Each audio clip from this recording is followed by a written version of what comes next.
guys, Edgy here. So with the great success of the A series, Samsung has announced the A71, which is the successor to the A70 of 2019. So in this video, I'm going to talk about what has improved in the A71 and should you buy one right now. Starting with the unboxing, you get a SIM ejector tool along with the papers and a transparent case. Then the phone comes out. Then you get a pair of earphones and USB Type-C to C cable along with a 25-watt charging brick. The biggest improvement I've seen in the A71 is in the cameras. So this time you get a quad camera setup, which is the same triple camera setup as the A70 plus a macro camera.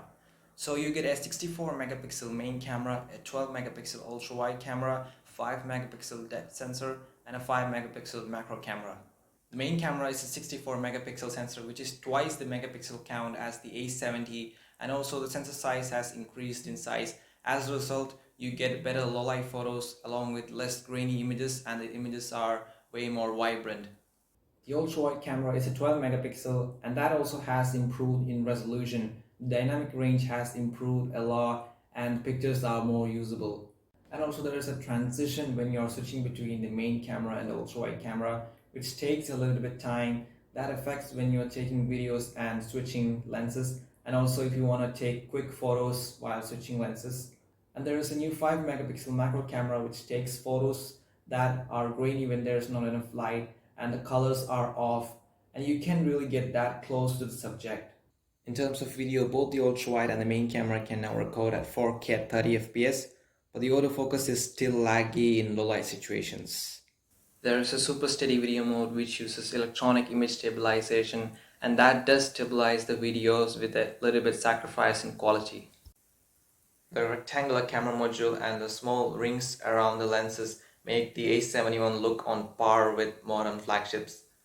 There's also a small camera bump this time with the A71, which makes it wobble on a flat surface. The portrait shots on the A71 has a typical artificial blurring which can be reduced by moving a slider, but in this picture you can see between my index finger and the middle finger the background has not been blurred. Another improvement I would like to mention is in the performance. Now the A71 has the Snapdragon 730, which gives almost 20% more performance than the A70, and the A71 also uses the new 8nm architecture which gives it more efficiency. There's also an A71 5G which has the Exynos 980 processor which gives more performance than the Snapdragon 730.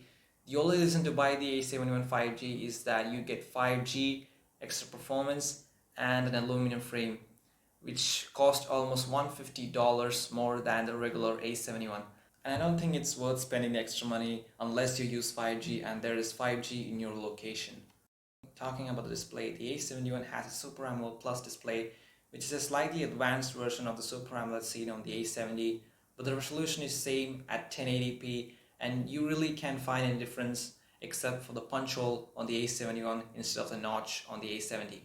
The fingerprint sensor is the same optical scanner on both phones, but the A71's is slightly faster. Rest of the things between both the phones are pretty much the same. Both phones have the same build with plastic back and a plastic frame and Gorilla Glass 3 on the front. Both phones support 25-watt fast charging and there's no IP rating for both of them. And also the A71 still has a single bottom firing speaker and no stereo speaker setup yet. Another thing to mention about the A71 is that it still has an SD card slot along with space for 2 SIM cards. Meanwhile, some flagships like the S21 Ultra just gives you 1 SIM card slot and no SD card slot. And oh yeah, you still get a headphone jack with the A71 if you're worried about it. It's a funny thing saying that you'll have to pay less to get some features. So that begs the question, should you buy the A71 right now?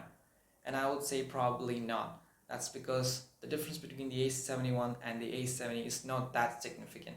A normal person won't be able to find a difference between them.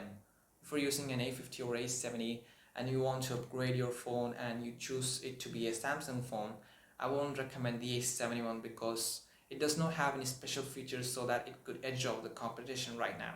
Instead, I would recommend the Samsung Galaxy A72, which has some features that were earlier reserved for only flagship phones, like improved cameras with OIS and 3x optical zoom lens.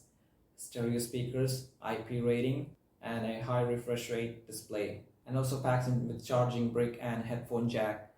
The A71 is a real bang for the buck right now. That's all for now. Thanks a lot for watching, and I'll catch you guys in the next video.